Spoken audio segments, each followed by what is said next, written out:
Good afternoon, ladies and gentlemen, and welcome to the Charlestown Navy Yard.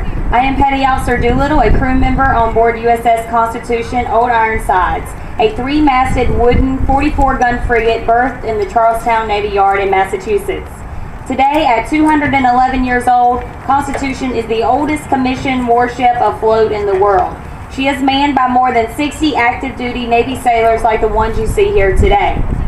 An American icon, USS Constitution was taken out of active service in 1855 after defending America's shores and interests for more than half a century in conflicts that included the Quasi-War with France, the Barbary Wars, and the War of 1812. USS Constitution's master gun team will now demonstrate the full sequence of a naval gun drill using a 24-pound naval long gun. The drill sequence is based on research from Navy documents and reflects gun drills of the early 19th century. The gun weighs nearly 3 tons and requires great strength and teamwork to handle. Each member of the gun crew is assigned a specific function from loader to gun captain. This gun could hurl a 24-pound iron cannonball nearly a mile. At 400 yards, the cannonball could penetrate 2 feet of oak. However, most engagements took place at less than 200 yards. In Constitution's most famous battle, Captain Isaac Cole engaged the British frigate HMS Guerriere at only 25 yards. At such a close range, rigid discipline and well-trained gun crews meant the difference between victory and defeat. Old Ironsides remained undefeated in 33 battles during her 211-year history. The signal to man battle stations was the rapid beating of a drum. This could be heard throughout the ship and was a distinctive sound.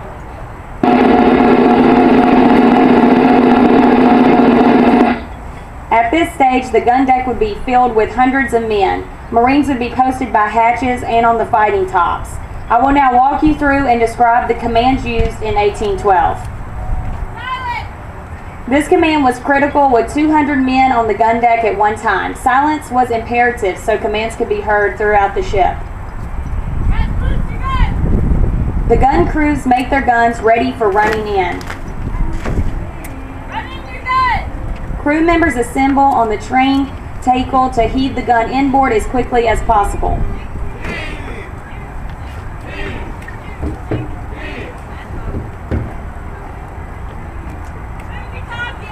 The top end is a muzzle plug to keep water out of the barrel. This was removed in order to load the gun. The loader shoves a cartridge case containing 6 pounds of powder down the barrel. Wadding made from rag, rope, or a combination of the two is inserted and rammed home.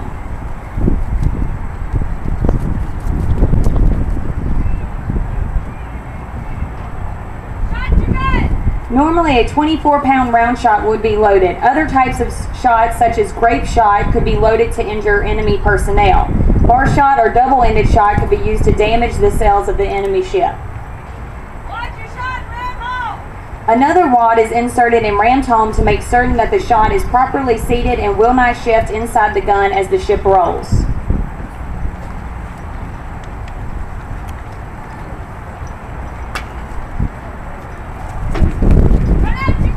Crew members assemble on the side tackles to heave the gun outboard in preparation for firing.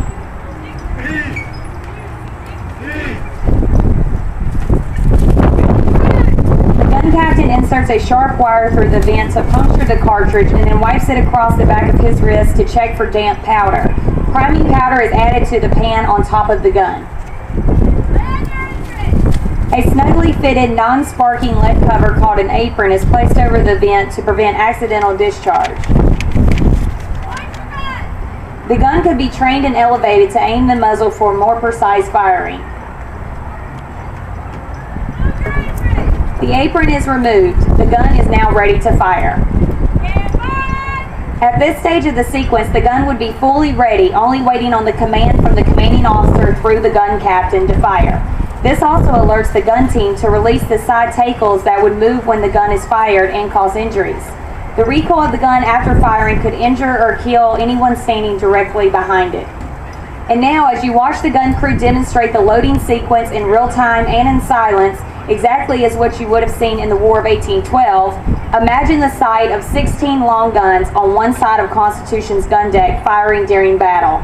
Imagine the deafening roar of the guns, the smell of smoke and sweat, and the chaos of guns recoiling. Imagine being a member of a gun crew that loaded and fired a 3-ton cannon over and over again, risking their life to defend the freedom of American citizens.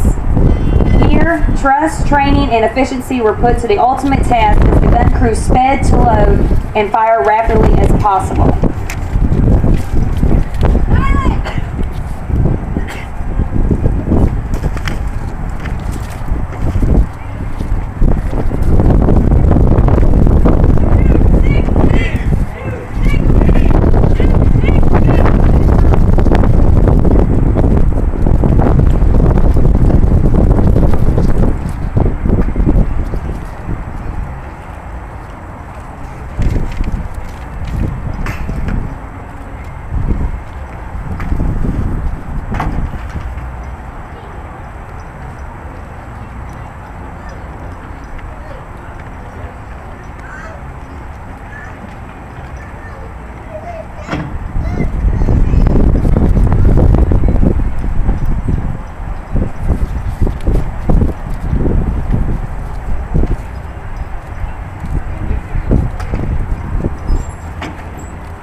Ladies and gentlemen, USS Constitution's Master Gun Team.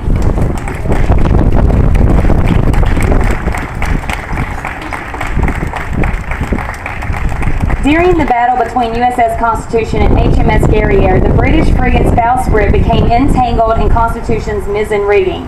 U.S. Marine Lieutenant William Bush was killed by a musket ball while requesting permission to board Guerriere's deck. He was the first American Marine to be killed in combat at sea aboard a U.S. Navy vessel. Boarding pikes, which can be seen in the hands of USS Constitution sailors, played an important role in combat at sea. In the age of sail, battles at sea were initiated and largely fought by long-range weapons such as long guns, carronades, and muskets. Although no enemy ever set foot aboard Old Ironsides in combat, the final outcome of many battles was often decided only when the combatant vessels were close enough together for seamen aboard to engage each other in hand-to-hand combat.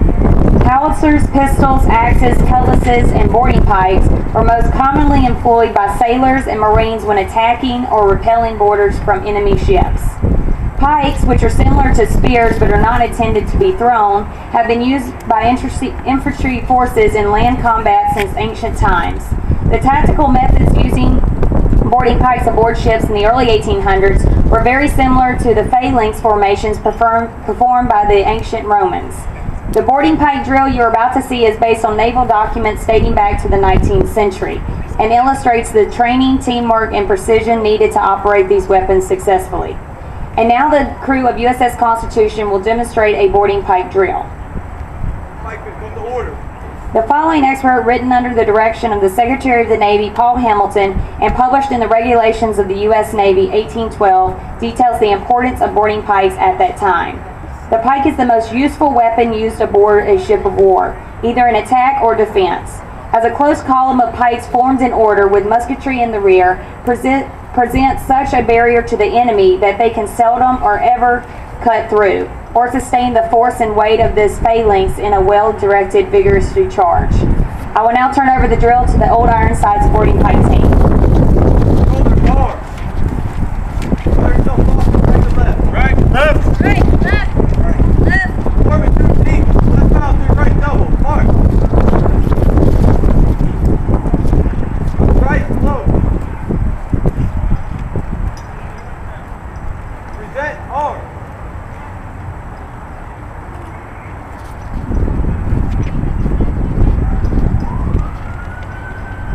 Shoulder, arm. Order, arm.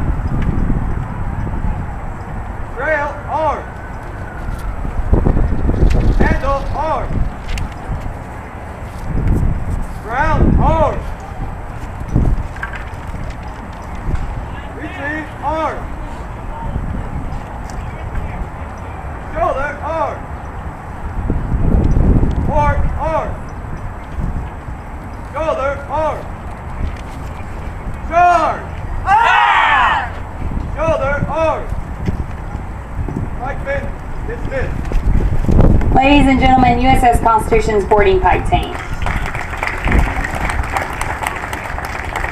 I hope these demonstrations help create a vivid picture of the teamwork and bravery of USS Constitution's crew.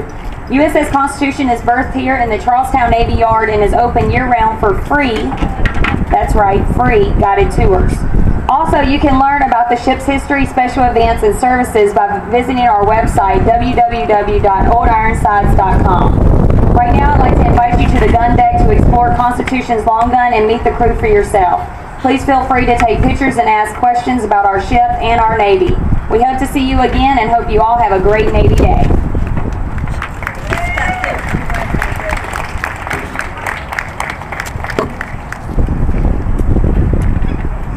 Or is this one going? What's it in here?